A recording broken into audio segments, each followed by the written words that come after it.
Hello friends, welcome back to my channel beautiful mommies. और आज मैं आप लोग के साथ अपना डिलीवरी एक्सपीरियंस शेयर करने जा रही हूँ, क्योंकि बहुत से लोगों ने कमेंट करके बोला था कि मैं अपना डिलीवरी एक्सपीरियंस शेयर करूँ। तो इसलिए मैं आज आप लोग के साथ डिलीवरी एक्सपीरियंस शेयर करने जा रही हूँ। तो जब आप प्रेग्नेंट होते हो, दिमाग में बहुत सारे ख्यालात आते हैं कि हमारी डिलीवरी कैसी होगी, नॉर्मल होगी कि सिजेरियन होगी, और हमारे साथ डिलीवरी रूम में क्या होगा, सब कुछ ठीक तो होगा, कहीं कुछ दिक्कत तो नहीं हो जाएगी, गड़बड़ तो नहीं हो जाएगी। और दिमाग में बहुत सारे ख्यालात आते हैं। एक तरह से देखा जाए तो हम डरे हुए रहते हैं। तो ऐसे में अगर आप किसी की डिलीवरी स्टोरी पढ़ते हो या किसी की डिलीवरी वीडियो देखते हो, डिलीवरी एक्सपीरियंस वीडियो देखते हो, तो आप लोग को बहुत हिम्मत मिलती है। तो ऐसे ही मैंने किया था। जब मैं प्रेग्नेंट थी तो मैं डिलीवरी स्टोरी पढ़ती थी, जिस उससे क्या था, उससे मुझे हिम्मत मिलती थी, ताकत मिलती थी, बहुत सारी नॉलेज भी मिलती थी। क्योंकि वो केस अलग अलग होता है, सबका एक जैसा केस नहीं होता। तो सबकी डिलीवरी स्टोरी सुन के ना हमें बहुत ताकत, बहुत हिम्मत मिलती है और बहुत सारी नॉलेज मिलती है, बहुत कुछ सीखने को मिलता है। तो मुझे लगा मैं भी आप लोग के साथ अपनी डिलीवरी स्टोरी शेयर करूं। हो सकता है आपको भी मेरी डिलीवरी स्टोरी देख के आप लोग को भी हिम्मत मिले, आप लोग भी मोटिवेट हो। स्टार्ट करती हूँ अपना डिलीवरी एक्सपीरियंस। तो हुआ यूं कि जब मुझे पता चला कि मैं प्रेग्नेंट हूँ, तो उस समय मैं गुड़गांव में रहती थी। तो मेरा जितना भी ट्रीटमेंट था गुड़गांव से ही चलता था, क्योंकि मेरे हस्बैंड गुड़गांव में जॉब करते थे। तो मेरा जितना भी ट्रीटमेंट है वो गुड़गांव से ही चलता था। तो जिस हॉस्पिटल में मैं दिखाती थी, वहाँ की डॉक्टर इतनी बढ़िया थी। मतलब अगर मैं वहाँ पे कुछ भी पूछूं, वो मुझे कभी मना नहीं करती थी। वहाँ मैं जाती थी, आप बैठे रहो, ठीक है। वो डॉक्टर आपको उठने के लिए बिल्कुल नहीं बोलेगी कि आप उठ के चले जाओ, नेक्स्ट पेशेंट आएगा।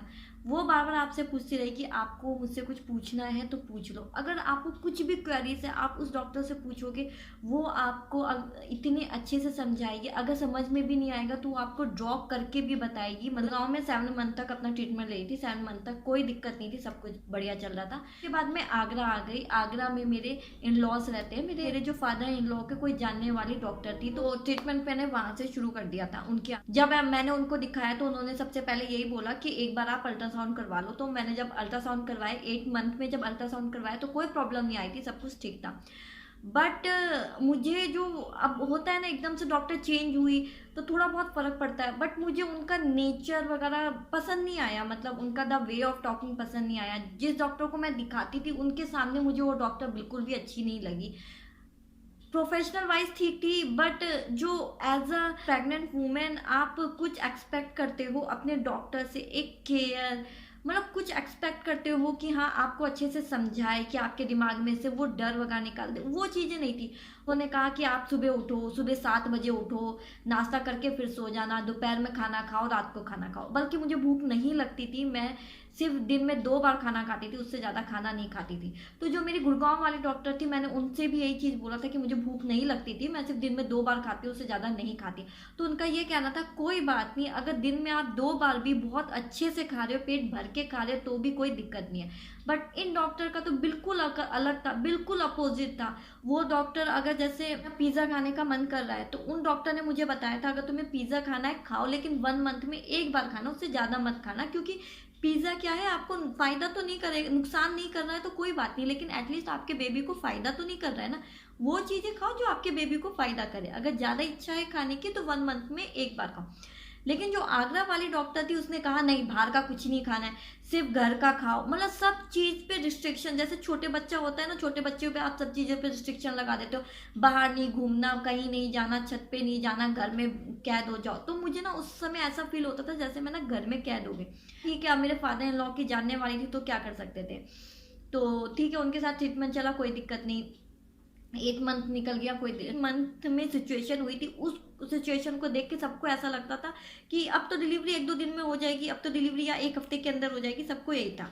डॉक्टर ने मुझे डेट दी थी, वो मेरी डेट थी 15 अगस्त की, और जो मेरी अल्ट्रासाउंड रिपोर्ट की जो डेट थी वो 17 अगस्त की।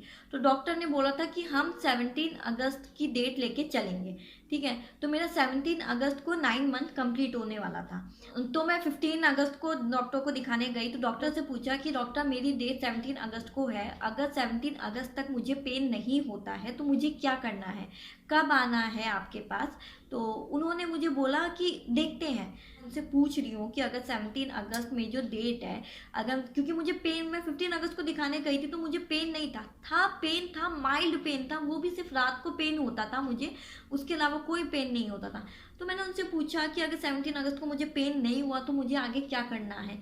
1 वीक और वेट करना है, क्योंकि कहते हैं ना 9 मंथ जब आपका कंप्लीट हो जाता है और अगर आपको पेन नहीं हो रहा है तो आप 1 वीक और वेट कर सकते हो, लेकिन 1 वीक से आप ज़्यादा वेट नहीं कर सकते हो, आपको हॉस्पिटल आना ही पड़ेगा। तो मैंने उनसे पूछा कि क्या मैं 1 वीक और वेट करूं। उन्होंने बोला कि देखते हैं। एंड आई वॉज लाइक देखते हैं का क्या मतलब है? अगर 17 को नहीं हुआ, अगर पेन हुआ तो ऑब्वियस है मैं आपके पास आ जाऊंगी, अगर नहीं हुआ तो उस स्टेज में क्या करना। तो उन्होंने कोई रिप्लाई नहीं दिया and I was not happy with her reply. तो क्या कर सकते थे। ठीक है, आज भी याद है 17 अगस्त की मॉर्निंग की बात है। मैंने अपने फादर इन लॉ से कहा कि आप डॉक्टर को फ़ोन करो और उनसे कहो कि मुझे कोई भी सिम्टम्स नहीं दिख रहे हैं लेबर के, ना मुझे पेन हो रहा है। और कहते हैं ना कि जब लेबर पास आता है तो आपको नीचे की तरफ, वेजाइना की तरफ हैवीनेस फील होता है, तो मुझे वो भी फील नहीं हो रहा था, कुछ भी नहीं, नॉर्मल लग रहा था। तो मैंने उनको बोला मुझे कोई भी सिम्टम्स नहीं दिख रहे हैं लेबर के, तो आप डॉक्टर से फ़ोन करके पूछो कि अब क्या करना है, 1 वीक वेट करना है कि मुझे आज हॉस्पिटल आ जाना है। तो उन्होंने डॉक्टर से फ़ोन करके पूछा, तो डॉक्टर का कहना था अगर 17 अगस्त डेट है, अगर इसको पेन नहीं उठ रहा है तो सीजरियन करना पड़ेगा, यानी कि ऑपरेशन करना पड़ेगा। And I was like operation करना पड़ेगा, मतलब ऐसा क्या हो गया कि ऑपरेशन करना पड़ेगा। तो उनका कहना था कि इसको पेन नहीं हो रहे हैं तो इसलिए ऑपरेशन करना पड़ेगा। और जो उनकी बातें सुन के जो मेरी हालत थी ना, लिटरली फ्रेंड, मैं वो आपको बता नहीं सकती। मतलब कहते हैं ना कि जिसको जितनी ज़्यादा नॉलेज होती है ना उसके साथ ही बुरा होता है। तो मुझे भी ऐसा ही लगा कि मुझे इतनी नॉलेज होने के बाद भी मेरे साथ ऐसा हो रहा है।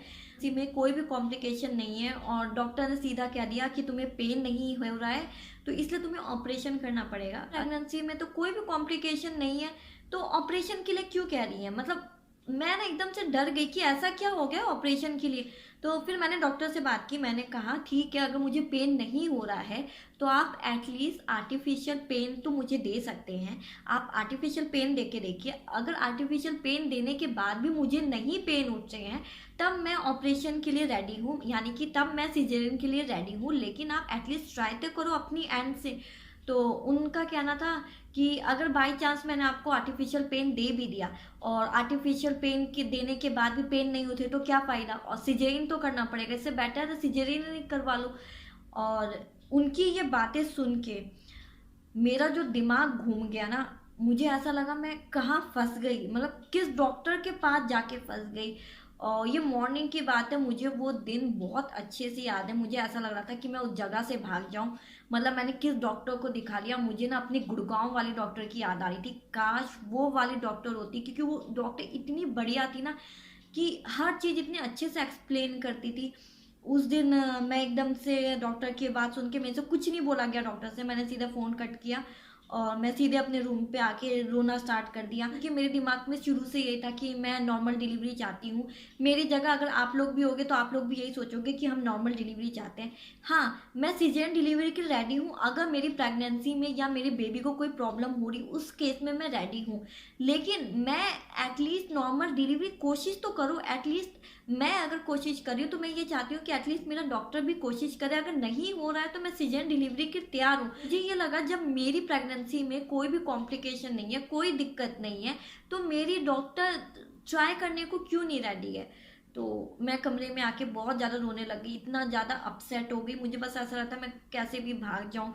मेरे को एक पल को लगा कि मैं अपनी डॉक्टर चेंज कर लूँ। मुझे वो डॉक्टर बिल्कुल उस समय पसंद नहीं आई। मुझे ऐसा लग रहा था वो पैसे बनाने के लिए सिजेरियन करना चाह रही थी। कि जब मैंने शुरू में दिखाया था तो उनका यही कहना था कि हाँ मैं नॉर्मल करूँगी, नॉर्मल करूँगी।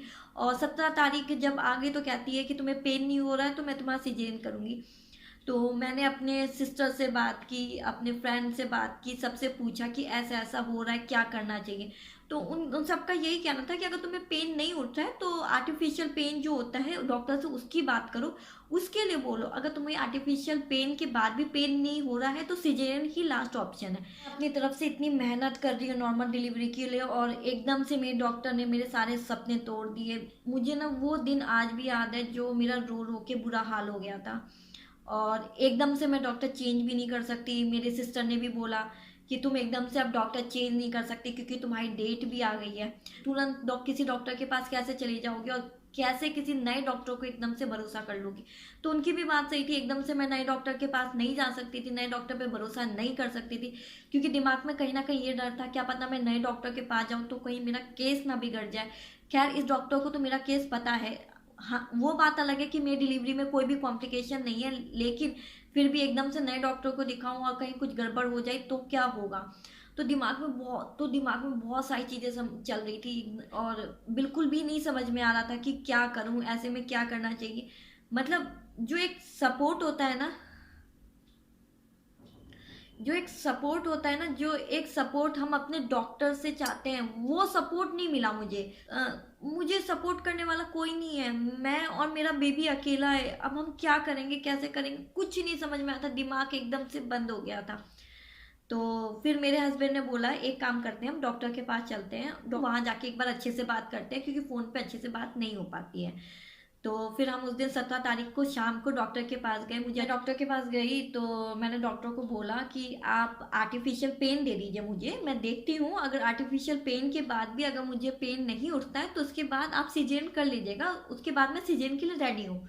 उन्होंने बोला कि ठीक है, मैं तुम्हें आर्टिफिशियल पेन तो दे दूंगी, बट तुम्हें पता है कि नॉर्मल डिलीवरी में कितना पेन होता है, कभी कभी तो इतना ज़्यादा पेन होता है कि पूरा एक दिन निकल जाता है, और इतना पेन होता है कि तुम तो पेन सह भी नहीं पाओगी, इससे बढ़िया तो सिजेरियन है। तुम्हें तो एक डॉक्टर हो के ऐसे कह रही है कि नॉर्मल डिलीवरी में तुम्हें पता है कि कितना पेन होता है। उस समय मुझे उस डॉक्टर के ऊपर बहुत ज़्यादा गुस्सा आ रहा था। उस समय मैंने कोई रिएक्ट नहीं किया, कुछ नहीं बोला, मैं बिल्कुल चुप थी। तो उन्होंने बोला एक काम करो, तुम एक बार ना अल्ट्रासाउंड करवा लो। हमने जो अल्ट्रासाउंड किया उससे पूछा कि कोई प्रॉब्लम है रिपोर्ट में, तो उन्होंने बोला नहीं कोई प्रॉब्लम नहीं है। बट मैंने डॉक्टर को दिखाने से पहले अपनी रिपोर्ट देखी तो उसमें आया था जो कॉर्ड होती है ना, वो बच्चे के गले में फंसी हुई है। तो वो पढ़ के मैं थोड़ा सा डर गई थी, लेकिन कितनी कॉर्ड है ये उसमें मेंशन नहीं था, क्योंकि कहते हैं एक या दो कॉर्ड अगर हो बच्चे के गले में तो वो निकल जाती है, लेकिन अगर 3 कॉर्ड फंसी हुई होती है तो दिक्कत होती है। तो उसमें कुछ भी नहीं मेंशन था कि कितनी कॉर्ड फंसी हुई है, सिंपल लिखा था कि कॉर्ड है बच्चे के गले में फंसी हुई है। तो मैंने डॉक्टर को दिखाई ये रिपोर्ट। तो जैसे डॉक्टर ने रिपोर्ट देखी उसके बाद कहा कि मैं तो नॉर्मल अब कर ही नहीं सकती, बच्चे के गले में कॉर्ड फंसी हुई है और पेट में जो एमनियोटिक फ्लूइड होता है जो वो भी कम हो गया है, और बच्चे ने पेट में पॉटी कर दी है। एंड बोला कि अगर आपको नॉर्मल डिलीवरी करवानी है तो आप किसी और डॉक्टर के पास चली जाइए, मैं तो सिजेरियन ही करूँगी, और बच्चे ने पॉटी कर दी है तो आप कल सुबह आ जाना, मैं कल सुबह सिजेरियन कर दूंगी, ज़्यादा देर तक करना सही नहीं है, अदरवाइज नहीं तो बच्चा पॉटी खा सकता है, और पेट में पानी भी कम हो गया है तो बच्चे के लिए ज़्यादा दिक्कत हो जाएगी। तो उन्होंने इतना डरा दिया था, मैंने उस समय कुछ नहीं कहा। और जैसे ही मैं घर आई, घर आके मैंने रात को खाना नहीं खाया, मैंने सिर्फ दोपहर में खाना खाया था। मैंने रात को खाना खाने की हिम्मत ही नहीं हुई। कहते हैं ना जब अंदर से दिल अच्छा ना हो ना तो खाना भी ना गले से नहीं उतरता है। मैंने कुछ भी खाना नहीं खाया, बल्कि डॉक्टर ने मुझे बोला था कि जब तुम सुबह आओगी तो कुछ भी खा के मत आना, ना पानी पी के आना, जो भी खाना होगा जो भी पीना होगा रात को अच्छे से खा पी लेना, लेकिन सुबह कुछ मत खा के आना, क्योंकि तुम्हारा हम सिजेरियन करेंगे तो खाली पेट होना चाहिए। बट मैंने रात को कुछ नहीं खाया, मुझे भूख नहीं लगी, एकदम माइंड ही काम करना बंद हो गया। दोपहर के टाइम गए थे सिजेरियन के लिए, दोपहर का। तो जब मैं गई तो उन्होंने बोला कि तुम चेंज करके आ जाओ। मैंने गाउन पहना, के बाद वो मुझे ऑपरेशन थिएटर में लेके गई। तो जैसे ही मैं ऑपरेशन थिएटर में गई तो ऑपरेशन थिएटर का जो टेम्परेचर था वो बहुत ज़्यादा ठंडा था। तो मैंने वहाँ पे 2 लोग थी, एक जो एनेस्थीसिया वाले जो डॉक्टर होती है वो लेडी डॉक्टर थी, और एक नर्स थी। तो मैंने उनको बोला कि मुझे ना बहुत ज़्यादा ठंड लग रही है तो आप प्लीज़ थोड़ा टेम्परेचर कम कर दीजिए। तो उन्होंने बोला कि आप लेटो, थोड़ी देर में आपको अपने आप ही नॉर्मल लगेगा। एक हाथ में ड्रिप लगा दी और उन्होंने मुझे लेटा दिया कि तुम लेटे रहो। और जब मैं ऑपरेशन थिएटर में लेटी तो उस समय ना मुझे बहुत ज़्यादा मतलब घबराहट हो रही थी, अनईजीनेस फील हो रहा था कि पता नहीं क्या होगा कैसे होगा, क्योंकि फर्स्ट टाइम जो भी फर्स्ट दिन क्या होगा कैसे होगा, सब कुछ ठीक तो होगा, कहीं कोई कॉम्प्लिकेशन तो ना हो जाए, कहीं मुझे कोई दिक्कत ना हो जाए, कहीं मेरे बेबी को कोई दिक्कत ना हो। बहुत सारी बातें दिमाग में चल रही थी। बट मैंने अपने दिमाग को शांत किया। मैंने सोचा मुझे टेंशन नहीं लेनी है, मुझे घबराना नहीं है, क्योंकि कहते हैं ना अगर आप जो फील आप करोगे वही चीज़ आपका बेबी भी फील करेगा। तो मैंने अपने माइंड को काम किया, कुछ नहीं होगा, भगवान का नाम लिया, कुछ नहीं होगा, सब अच्छा होगा। मैं डरूंगी तो मेरा बेबी भी डरेगा, तो मुझे घबराना नहीं है। मैंने अपने आप को नॉर्मल किया, मैंने कहा कोई बात नहीं, कोई घबराने की बात नहीं है। डॉक्टर मुझे एनेस्थीसिया देगी, उसके बाद मुझे कुछ नहीं पता चलेगा, मेरा बेबी इजीली आ जाएगा। मुझे डरना नहीं है, मैं डरूंगी तो हो सकता है कुछ ना कुछ प्रॉब्लम हो जाए, तो मुझे बिल्कुल भी नहीं डरना है। फिर जो एनेस्थीसिया वाली डॉक्टर आई, उन्होंने बोला कि ना तुम थोड़ा बैंड हो जाओ। तो जैसे ही मैं बैंड हुई तो मुझे एकदम से डर लगा कि ना है जो स्पाइन में एनेस्थीसिया देते हैं ना, उसका काफ़ी पेन होता है। तो मैं एकदम से डर गई थी कि कहीं बहुत ज़्यादा पेन होगा तो क्या होगा। तो मैंने अपने माइंड को रिलैक्स किया कि नहीं नहीं, डरना नहीं है, रिलैक्स होना है। बिल्कुल अपने माइंड को अगर रिलैक्स करूंगी तो मुझे पेन बिल्कुल फील नहीं होगा। तो मैंने बिल्कुल माइंड को रिलैक्स किया और ये सोचा कुछ नहीं है, कुछ भी पेन नहीं होगा, जरा सी बात है, 2 मिनट की बात है। तो उन्होंने एनेस्थीसिया कब लगा दिया मुझे पता भी नहीं चला, बिल्कुल पेन नहीं हुआ। जैसे ही लगाया उसके बाद उन्होंने बोला कि तुम लेट जाओ। मेरे जो दोनों हाथ है, दोनों हाथों को बांध दिया और उसके बाद मुझे बहुत अनकंफर्टेबल सा फील हो रहा था, मतलब एकदम से ऐसा लगा था बंधा बंधा था। फिर उन्होंने बोला कि तुम अपने दोनों पैर उठाओ। तो फर्स्ट टाइम में तो मैंने अपने पैर उठा लिए। फिर उन्होंने बोला अच्छा सेकंड टाइम भी तुम अपने पैर उठाओ। बट सेकंड टाइम में मतलब फीलिंग ही नहीं थी, नमनेस आ गई थी पैरों में। क्योंकि जो एनेस्थीसिया लगाते हैं स्पाइन में, वो आपके इसलिए ही लगाते हैं ताकि जो पेट के पूरा नीचे वाला हिस्सा है आपका सुन हो जाए। तो उसके बाद दूसरे टाइम में पैर उठा ही नहीं पाए थे, तो उन्होंने बोला अब ठीक है, अब नीचे का हिस्सा पूरा सुन हो गया तो आप ऑपरेशन कर सकते हैं। तो मैंने एनेस्थीसिया के जो डॉक्टर थे उनसे पूछा कि स्पाइन में लगाना क्यों जरूरी है, क्या ऐसा नहीं हो सकता कि आप मेरे को पूरा ही कि मुझे पूरा ही बेहोश कर दो। तो उन्होंने बोला नहीं, हम आपको पूरा बेहोश इसलिए नहीं कर सकते हैं, अगर हम आपको पूरा बेहोश करेंगे तो जो दवाई का असर है वो बेबी में कहीं ना कहीं अब जा सकता है। तो हम आपको पूरा बेहोश तब करेंगे जब हम आपके बेबी को बाहर निकाल दें। तो उसके बाद क्या हुआ, मेरे को ऑक्सीजन मास्क लगाया और मेरे आंखों पे कपड़ा रख दिया, ग्रीन कलर का आंखों पे कपड़ा रख दिया। तो जो ऑक्सीजन मास्क लगाया, उस मास्क को लगाने के बाद ना मुझे ना बहुत अनकंफर्टेबल सा फील हो रहा था, ऐसा लग रहा था कि मुझे सांस नहीं आ रही है। तो जो डॉक्टर थी, मैंने उनको बोला कि डॉक्टर मुझे ऐसा प्लीज़ आप इसको रिमूव कर दीजिए। तो उन्होंने बोला नहीं, इसको हम रिमूव नहीं कर सकते, ये बहुत इंपॉर्टेंट है। तो मैंने बोला, अब मैं हटा भी नहीं सकती थी क्योंकि मेरे दोनों हाथ बंधे हुए थे। तो उन्होंने बोला कि नहीं हम इसको हटा नहीं सकते, बहुत इंपॉर्टेंट है। तो मैंने बोला मेरा ना दम घुट रहा है, मेरे को सांस नहीं आ रही है। बल्कि वो ऑक्सीजन इसलिए ही लगाया जाता ताकि आपको ऑक्सीजन अच्छे से आए, बट उसको लगाने से मेरे को ऐसा लगा था दम घुट रहा है, मेरे को ऑक्सीजन नहीं आ रही है। तो वो हो सकता है सही से नहीं लगा था। तो फिर डॉक्टर ने वो चीज़ को सही से लगाया मेरे, उसके बाद मेरे को कंफर्टेबल फील हुआ। बाद मुझे ऐसा फील हुआ कि मेरी चेस्ट को ना कोई ना नीचे से खींच रहा है, मतलब काफ़ी खिंचाव फील हो रहा था मेरी चेस्ट में। तो मैंने डॉक्टर से बोला कि डॉक्टर मुझे ना ऐसा लग रहा है कि मेरी चेस्ट ना कोई खींच रहा है, मतलब बहुत प्रेशर पड़ा था सर, बहुत कोई पकड़ के जोर से खींच रहा है। तो उन्होंने बोला ना कि हाँ हम तुम्हारा बेबी बाहर निकाल रहे हैं, इसलिए तुम्हें ऐसा फील हो रहा है कि इसलिए तुम्हें खिंचाव जैसा फील हो रहा है। तो जैसे ही बेबी बाहर आया तो उसके रोने की आवाज़ आ गई एंड आई वॉज क्यूरियस कि क्या हुआ है, लड़का हुआ है कि लड़की हुआ है। तो मैंने 2-3 बार डॉक्टर से पूछा कि डॉक्टर क्या हुआ है, डॉक्टर क्या हुआ है। तो उनका कोई जवाब ही नहीं आया। फिर से मैंने पूछा, मैंने कहा डॉक्टर क्या हुआ है, थोड़ा मैंने तेज चिल्ला के बोला, मैंने डॉक्टर क्या हुआ है। तो उन्होंने बोला कि मैंने ध्यान नहीं दिया है क्या हुआ है, मैं ऑपरेशन करने में तुम्हारा बिजी हूँ, तो मैंने देखा नहीं है क्या हुआ है क्या नहीं हुआ है। तो जो एनेस्थीसिया डॉक्टर है, तो उससे मैंने पूछा कि डॉक्टर क्या हुआ है। तो वो बगल में ही बैठी थी, उन्होंने बताया कि आपको बेबी गर्ल हुई है। उसके बाद मुझे ज़्यादा कुछ याद नहीं आया, बस बार मुझे कुछ याद नहीं क्या हुआ। लेकिन बीच बीच में मेरी आँख खुल रही थी। तो जब बीच में मेरी आँख खुली तो मैंने देखा राइट और लेफ्ट साइड में दोनों नर्स खड़ी हैं और मेरे को ना करवट दिला रही थी, कभी राइट कभी लेफ्ट। तो एकदम से मैं डर गई। मैंने उनको बोला कि डॉक्टर मैं कहीं गिर तो नहीं जाऊंगी। तो उन्होंने बोला नहीं नहीं तुम गिरोगे नहीं। तो वो मुझे पता नहीं क्यों करवट दिला रही थी, मुझे वो चीज़ उनका समझ में नहीं आया। या आज तक ये मैंने चीज़ किसी से सुना भी नहीं है, जिनका सिजेरियन हुआ है उनसे मैंने किसी से भी ये नहीं सुना कि करवट क्यों दिलाते हैं। उसके बाद जब मुझे होश आया तो मेरे स्टिचेस वगैरह सब कुछ हो चुके थे। दिन रही, चौथे दिन मेरे को डिस्चार्ज कर दिया क्योंकि डॉक्टर ने कहा था कि मेरी जो रिकवरी रेट है वो बहुत अच्छी थी, मैं स्पीडीली रिकवर किया मैंने। तो इसलिए डॉक्टर ने मुझे इजीली डिस्चार्ज कर दिया। और 11 डे में मेरे जो टाँके लगे थे वो घुलने वाले टाँके नहीं थे। डॉक्टर बहुत से डॉक्टर घुलने वाले टाँके लगते हैं, बहुत से डॉक्टर कट करने वाले टाँके लगाते हैं। तो जो टाँके थे वो कट करने वाले थे। तो डॉक्टर ने कहा तुम 11 डेज में आना तो हम तुम्हारे टाँके को कट कर देंगे। देखा जाए कि बाकी और तो मेरा एक्सपीरियंस सही था, लेकिन मुझे ना इस चीज़ का हमेशा मलाल रहेगा कि काश मैं एक और डॉक्टर को दिखाती उस टाइम, तो ज़्यादा बेटर था। तो मैं आप लोग से यही कहना चाहूँगी कि जब भी आप प्रेगनेंसी के टाइम डॉक्टर को दिखाओ ना, तो साथ तो साथ में दूसरे डॉक्टर को भी दिखाओ। सिर्फ एक डॉक्टर के भरोसे कभी मत रहना, दूसरे डॉक्टर को भी दिखाते रहना। अगर मैं एक डॉक्टर के भरोसे नहीं रहती तो हो सकता है मेरी आज सीजरियन डिलीवरी नहीं रहे। ठीक है, मेरी किस्मत में सीजरियन डिलीवरी लिखा है, आई एग्री, लेकिन एटलीस्ट आप नॉर्मल डिलीवरी की कोशिश तो कर सकते हो ना। कोशिश सब लोग करना चाहते हैं, होना ना होना वो अलग बात है, लेकिन हम कोशिश तो कर सकते हैं ना। लेकिन अगर आपका डॉक्टर ही सपोर्ट नहीं करेगा तो आप कैसे कोशिश करोगे नॉर्मल डिलीवरी के लिए।